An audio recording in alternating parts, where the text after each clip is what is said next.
Meaning of Man Friday. Man Friday. Man Friday.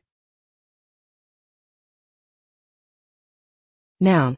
Definitions. 1. A loyal and trusted servant or assistant, especially one who is personally devoted to a particular person. 2. A person who acts as a right-hand man or assistant, especially in a business or organization. Examples. 1. He was the entrepreneur's man Friday, handling everything from scheduling to strategy. 2. She was the man Friday to the CEO, anticipating his every need and want. Note, the term Man Friday originates from Daniel Defoe's novel Robinson Crusoe, where Friday is the name given to a native who becomes the servant and companion of the protagonist, Robinson Crusoe. Over time, the term has evolved to refer to a loyal and trusted assistant or servant.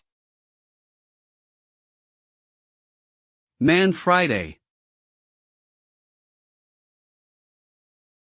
Man Friday.